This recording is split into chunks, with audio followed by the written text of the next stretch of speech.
Well, officials fighting a wildfire in northwestern Alberta fear a change in the weather this weekend could make the situation more dangerous. Firefighters say winds are expected to switch direction on Sunday and could push a fire burning near high level closer to the town. About 5,000 people were forced to leave their homes earlier this week because of the fire. They're being told not to expect to return until at least next week. The province has announced that emergency debit cards for gas, food, and other expenses for evacuees should be available Monday. Well, that's what we know so far, but for all the latest on the situation, we've invited the mayor to the program once again. Crystal McAteer joins us. Thanks again for your time, Mayor McAteer.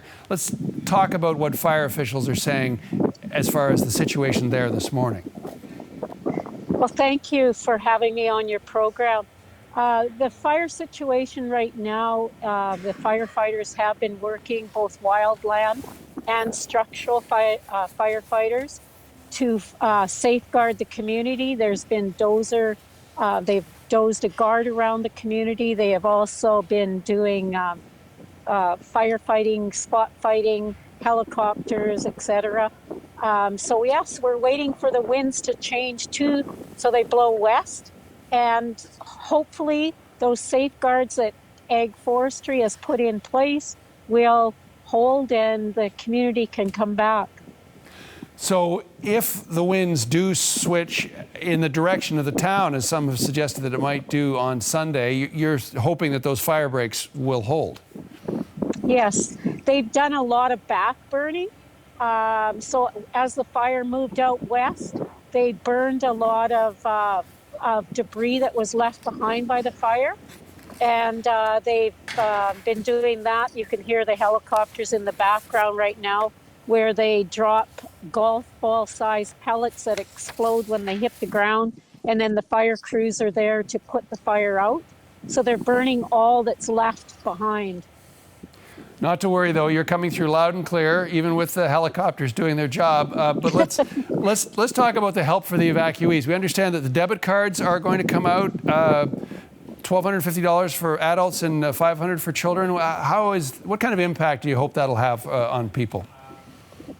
I hope that will help people with the expenses that they have incurred while they're out of town, as most of them are also out of work. They're not working.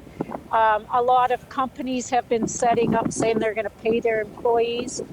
They're depositing money in their accounts, but this will certainly help our most vulnerable people that have been evacuated from their homes.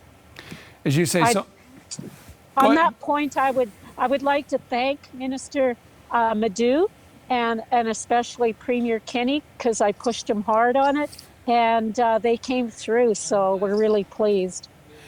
As far as either the imminent arrival of the debit cards or just the situation generally, what are you hearing from residents these days? I was down to two of the evacuation centers, and the residents are well looked after, and they really appreciate the communities of Fort Vermilion and Crete, the two that I was in. They're having games and dances and round dances and hand games, and so the residents are very happy there. Now a question I bet some of them asked you, and we're going to ask you now. Any indication when they might be allowed back? We're waiting for those winds, and like you said, Sunday is the weather forecast, and up until that time, it's still a very dangerous situation here, and we don't want to put any of the residents in danger. So after the magical day, and we'll start a re-entry if the fire guards hold. Mayor McAteer, there's tremendous interest right across the country in you and your community. Appreciate your time, and best of luck to everybody there. Thanks again. Thank you so much.